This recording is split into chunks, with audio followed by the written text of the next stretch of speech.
afternoon, Mr. Kolawole, and thank you for being a part of the platform 11.0. Quickly before you go, just a couple of questions that we have based on your session. You know, you talked about the Nigeria not being this way, and you basically said Nigeria has not always been this way. You know, some of us have actually just come to Nigeria and known it to be this way. You know, so can you even paint a picture of what Nigeria used to be? Ghana pyramids is still something I see in only textbooks or something. What was that picture of Nigeria before? And maybe we may want to aspire to go back to it. Well, let me say I'm also a very young person, so I cannot tell you the story of 1914. But there was a sense of community in those days, from what we have read, from what I've heard from my parents and my grandparents. People had things in common. And what that means is that if money is given, if there's a budget to do a road, the road will be done. Because you care about the community also cares that this road is built. It's not as if there was no corruption, but the corruption was tied to projects. So the first coup speech, for instance, by Colonel Nzogu talked about the 10%ers, that the civil servants were collecting 10% from the value of contracts, but the contracts will still be executed. So maybe that's when we started losing it, that somebody even had to part with something. But we have now got to a stage where it's not just 10%, it's 100%. Many of the roads that you see are bad now. In the books that have been done, the engineer has satisfied those roads built. So that's how we have degenerated over the years. No sense of community anymore, no sense of commonwealth, that this thing belongs to everybody. No accountability. People don't ask questions. In those days, if you came up with a new car, people would ask you. And if you couldn't offer a good explanation, your parents would disown you.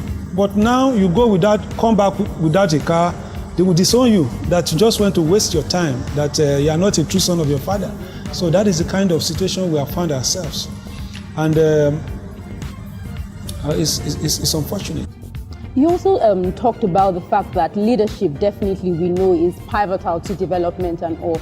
And another disturbing thing that young people have also realized, even though we are all young people, is that corruption has actually trickled down as well to the young people. So you have people who would almost applaud people who are also who are also participating in fraud and things like that, and even on a micro level, also paying the bribes ourselves.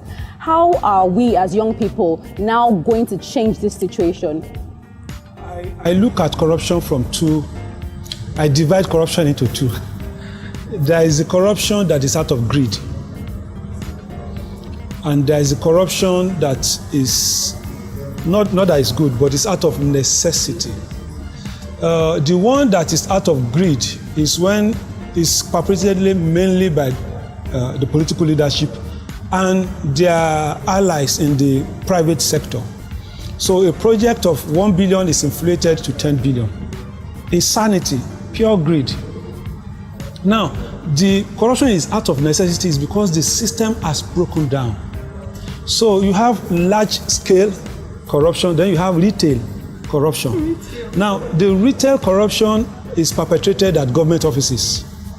You know, somebody's earning 20,000, 30,000 naira. It's not enough to take care of his needs. And he now has discretion, he has power. You want to go and do a certificate or sign a document, he now wants you to drop 2,000 naira, 3,000 naira. If you drop the 3,000 naira, you have done it because you were compelled to do it.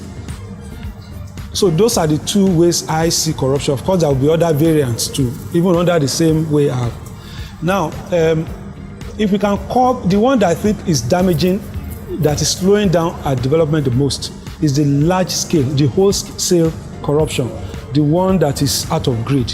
Because if the money that should construct 100 kilometers of road is being spent to construct 10 kilometers of road, we have been slowed down by 90 kilometers. And that means that when you should be riding on a whole stretch, you only ride to an extent and begin to enter into potholes. I think that is what is destroying us the most. The petty corruption, there is a way it can be taken care of. But when there is a major a major illness, a major disease grips you, there are opportunities infections that come along with it.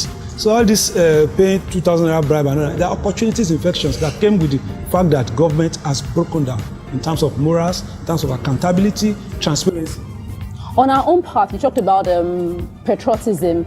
If I decide to go to work tomorrow and I want to be a patriotic Nigerian, what do I need to do? As a patriotic Nigerian, how do I need to live differently from tomorrow? It starts from using the pedestrian bridge. Then when you eat your sweets, don't drop the paper on the ground, out of the window. In your only two ways. Some of us think we have to be president before we start to be patriotic. In our only two ways. I took a decision about 15 years ago that I will never drop paper on the street. Of course, there are other 1,000 things that I do that I shouldn't do. But I said, no, I will never. And up till today, I've kept, if I'm in my car, I throw it in the car. When I get home, they clean up the car. I say, I will never throw anything out of my car. So, it's all those little things. Let's get used. I say, I will never drive against one way. Let's get used to doing things the proper way. So that maybe you don't know a policeman is hiding somewhere.